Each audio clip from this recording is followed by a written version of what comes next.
এ ভাই, হ্যালো, বলেন। আপনার পরিচয় কি ভাই?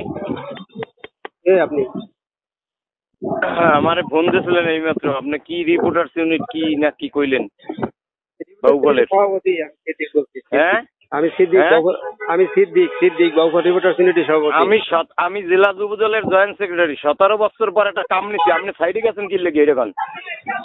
17 বছর পর কাম নিছি, এই সাইডে কি লেগে আপনি গেছেন?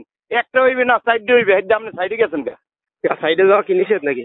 কিসের জন্য? আপনি কিসের জন্য গেছেন এটা কোন? না না স্যার, সাইডে যাওয়া নিষেধ। আমি অনিয়ম করলে সোদাইয়ে শেষ করে এলাইছে। 17 বছর পর এত যুদ্ধ করে এরপর আইছে, এখন আইছেন আপনি সাইডে দিয়া, কারণ এই হইয়া মানে মানে লইছেন না। সাইডে যাই আপনার মানে আপনি কাজ অনিয়ম করবেন, সেটা সাইডে যাওয়া যাবে না। আপনি অনিয়ম করলে আপনি কেটা হাইটে কম দিই? আপনি কেটা অনিয়ম ধরবে অনিয়ম কেটা? করলে অফিস দেখবে আপনার কাজ কি অনেক? অনিয়ম অফিস চোদ খাইতে জানো হয়নি? চোদ খাইতে আমি আইতে আছি, চোদ খাওয়া মনে আইতে আছি। আপনি আসেন ভাই, আপনি আপনার দেখতে চাই, আসেন। চোদ আপনি আসেন, চোদ আমি খাওয়াইতে আছি দাঁড়া। আসেন।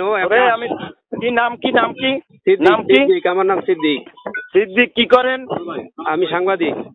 কিসের সাংবাদিক? কোন পত্রিকার সাংবাদিক? এশিয়ান টেলিভিশন, দেশ রূপান্তর। এশিয়ান টেলিভিশন আর দেশ রূপান্তর। আপনি কি সিভিল ইঞ্জিনিয়ার? না, সিভিল ইঞ্জিনিয়ার কেন হবো? তাহলে সিভিল ইঞ্জিনিয়ার হলে সাংবাদিকের সাইডে কাম কি? সাংবাদিকেরা সাইডে গেলে আপনি অনিয়ম করলে